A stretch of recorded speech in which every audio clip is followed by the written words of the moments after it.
This is problem 964, it's on page 480. Locate the centroid, Y-bar, of the cross-sectional area of the built-up beam.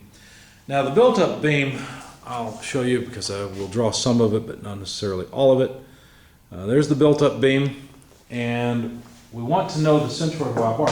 Why not X-bar? Well, it's pretty obvious that this thing is symmetrical.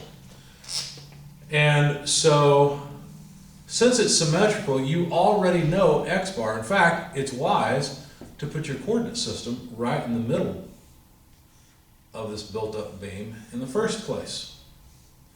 Now, my drawing's not going to be very good, but hopefully it'll give you the idea. So we know the centroid lies on that middle line, that center line somewhere. I called this area 2, this area 1, and I took these two together to be area 3. Okay. Now some relevant dimensions from the figure: 450 millimeter for body or area 2, a further 50 millimeters for the height here, some convenient dimensions, 200 millimeters here. Well, I guess that's necessary, isn't it? And then a 10 millimeter thickness here for these side plates.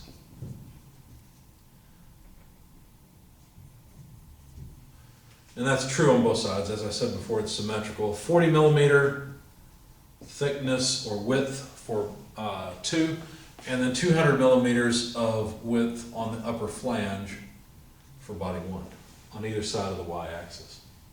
Oh, by the way, the flange has a 20 millimeter thickness. So what I did is laid out a table with all the various areas, 1, 2, and 3. The actual area itself in square millimeters I calculated. So for area 1, take 20 millimeters times 400 millimeters. You get 4,000 millimeters squared. For area 2, this area, it'd be 40 millimeters times 450. That comes out to 18,000 millimeters. And for area 3, it's 10 plus 10 is 20 times 200. You got to understand, it doesn't matter how this area is laid out along the x-axis. What matters is how far away from the x-axis that it is. That's all we really care about, because we're trying to find the height of the centroid. So the fact that these are two separate areas spread out doesn't matter. They could be right next to each other and be on the left side if we, for the sake of our analysis. All we care is how far away they are along the y-axis. So the total area is 10 plus 10 is 20 times 200, and that comes out to 4,000 square millimeters. Okay. The location of the centroid of each of the individual pieces is pretty straightforward. For body 1, all we have to do is take the entire height, or better yet, take 450 plus 50 is 500 and take half of 20. So 510 millimeters is the height of the centroid of body 1. Body 2 will have its centroid at half of the 450 millimeter height, so 225 millimeters. And then body 3, well, that would be what? 500 minus 100 is 400 millimeters for the height of body 3. Now, the centroid really is right there. That's the centroid of the area for body 3, because I've taken body 3 to have two pieces that are separate from one another.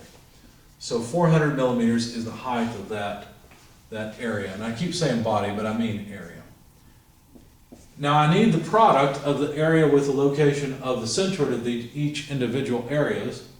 And so that'll be cubic millimeters. So 4,000 times 510 is 2,040,000 millimeters cubed. 18,000 times 225 is 4,050,000, or 4.05 million.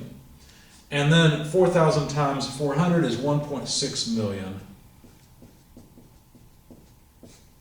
So if we add all of these up, we'll have 7,690,000.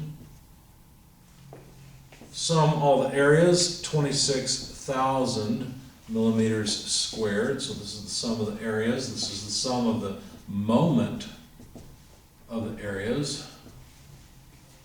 When I say sum of moments, I try to write sigma m. And so y bar, the height, would be at the sum of the moment of the areas over the sum of the areas. And so that's 7,690,000 divided by, millimeters cubed, divided by the total area, 26,000 square millimeters. We end up with millimeters as our unit. This comes out to about 295.77 millimeters. So the centroid of this composite shape is at a height of almost 296 millimeters. So that's going to be, if this is 450, it'll be about there somewhere. Because remember, this is what, well, wait a second, maybe not. The centroid of body 3 is at 400 millimeters. Yeah, I should have put that up farther. So, because if the centroid is here at 400, we come down another 100, and that's 300. So yeah, we're almost exactly, we're just a little bit below the bottom flanges of those side plates. So that's our Y bar dimension or location of 295.77 millimeters. So almost coincident with the bottom of those side plates.